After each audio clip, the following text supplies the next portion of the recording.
오늘 함께 묵상할 성경 말씀은 에베소서 6장 10절에서 24절 말씀입니다. 에베소서 6장 10절에서 24절 말씀입니다. 오늘은 13절 말씀을 읽어드리겠습니다. 그러므로 하나님의 전신갑주를 취하라. 이는 악한 날에 너희가 능히 대적하고 모든 일을 행한 후에 서기 위함이라. 아멘. 오늘 함께 생각할 주제는 전신갑주입니다. 이제 에베소서를 마무리하면서 사도 바울은 본문 6장에서 교회들에게 마지막 부탁, 당부를 하고 있습니다. 너희가 이렇게 살았으면 좋겠다. 꼭 이것만은 잊지 말라는 메시지로 이해하시면 좋을 듯한데요. 10절입니다. 끝으로 너희가 주 안에서와 그의 힘의 능력으로 강건하여지고 마귀의 간계를 능히 대적하기 위하여 하나님의 전신갑주를 입으라. 아멘. 전신갑주를 입으라가 너무 강렬해서 앞부분이 보이지 않는데요. 우선 10절에서는 강건해지라고 말합니다. 주 안에서 그리고 주님의 힘으로 강건해지라. 그러면서 하는 말이 강건하여지는데 하나님의 전신갑주를 입으라고 합니다. 이 전신갑주를 입으면 충분히 튼튼할 것이라는 말이죠. 14절부터는 전신갑주를 설명합니다. 이미 너무 잘 아시겠지만 한 번 더 정리해 드릴까요? 첫 번째는 진리의 허리띠, 두 번째는 의의 흉패, 세 번째는 복음의 신발, 네 번째는 믿음의 방패, 다섯 번째는 구원의 투구, 여섯 번째는 성령의 검, 하나님의 말씀입니다. 내용에 대해서는 굳이 설명하지 않겠습니다. 대신 질문 하나 드릴까요? 이 성령의 전신갑주를 입으셨습니까? 진리, 의, 복음, 믿음, 구원, 말씀을 현재 견지하셨냐는 말입니다. 전신갑주는 갑옷입니다. 중세시대에 말 타고 전쟁하는 글래디에이터나 로빈후드 같은 영화를 연상하시면 쉬운데요. 머리부터 발끝까지 밖으로 거의 아무것도 내놓지 않는 것이 그 당시의 갑옷이었습니다. 이 갑옷을 한국어 성경으로 번역할 때 전신갑주라고 표현을 한 것이죠. 어릴 적 이 전신갑주라는 단어는 잘 외워지지 않는 단어였습니다. 그도 그럴 것이 평상시에 전혀 사용할 단어가 아니었던 거죠. 그리고 성경 퀴즈나 성경 고사에 단골로 등장하는 전신갑주 6가지 문제는 뭔가 학교 시험을 연상하게 했습니다. 특히 사도 바울은 신자를 그리스도의 군사로 여러 번 표현하는데 덕분에 기독교는 자연스레 전투적인 느낌을 갖게 되었습니다. 이게 실제 전투가 아닌 내적 갈등, 영적인 싸움의 처절함을 상징하는 표현인데요. 우리는 진짜로 현실에서 싸움을 하려 한다는 것이 문제입니다. 때문에 우리는 우리의 삶에 온유와 사랑을 더 많이 첨가하셔야 합니다. 전신갑주를 입고 말입니다. 그러면 오늘 우리는 무엇을 기억해야 할까요?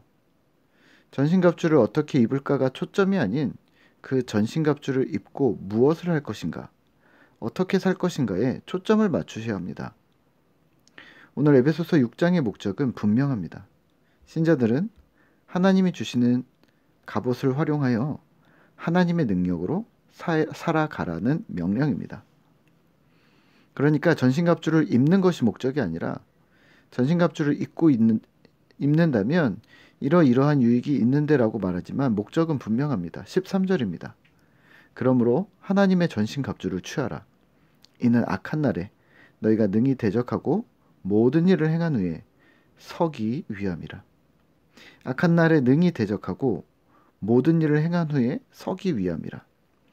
이를 다시 생각해 보면 죄를 막아내는 것, 더불어 신자로 세워지기 위함, 제자로 서기 위함이라고 이해하셔야 합니다. 우리는 전신갑주를 제대로 취하지도 못했다고 생각합니다. 그리고 이 전신갑주를 입는데 한참이 걸리고 있습니다. 전쟁에 나가야 할 장수가 갑옷을 입는데 지금 한참 걸리고 있는 거죠. 우리는 진리가 내 안에 충분히 들어와 있지 않다고 생각합니다. 진리이신 예수를 잘 모르는 거죠. 의의 호심경, 정의, 공의, 바름이 우리 안에 들어오는 것은 왜 이렇게 시간이 걸리는 걸까요? 복음에 대해서는 항상 자신감이 없습니다. 믿음은 늘 약하다고 말하고 구원은 무엇인지 성경은 또 항상 어렵다고만 생각합니다.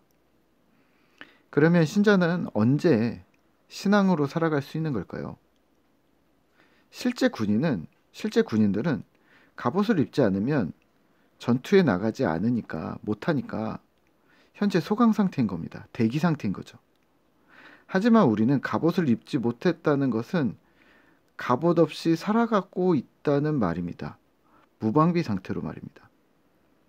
이 도구들을 챙기지 않았다고 오늘 하루를 살아가지 않는 사람은 현재 우리는 없습니다.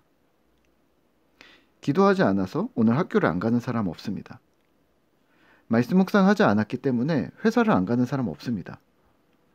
말인즉슨 결국 우리는 무방비 상태로 삶을 살아가고 있다는 말인데요. 그러면 신자는 전신갑주를 입었는가 못 입었는가의 문제가 아니라 갑옷을 입고 사는가 무방비 상태로 사는가의 문제가 됩니다. 그러니까 천천히 입어라 혹은 늦게 입어도 괜찮다 아니면 이 입는 것이 목적이다가 아니라 우리가 무방비인가 무장을 했는가 둘의 문제가 되는 것이죠. 오늘 우리는 어떻게 해야 할까요?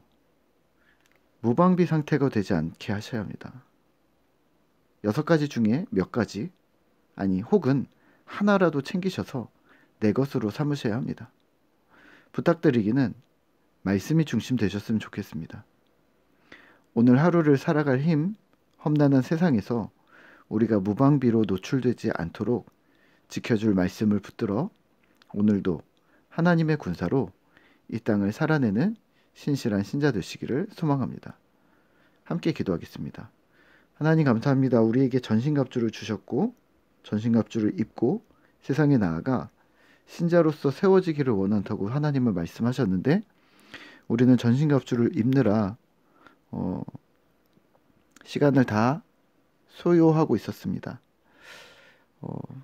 대기 상태이면 괜찮은데 우리는 무방비 상태로 세상에 나아가고 있었습니다. 하나님, 우리를 도우시고 긍휼히 여겨주시고 불쌍히 여겨주셔서 하나님 제발 우리가 무방비 상태로 세상으로 나가지 않도록 주님 도와주십시오.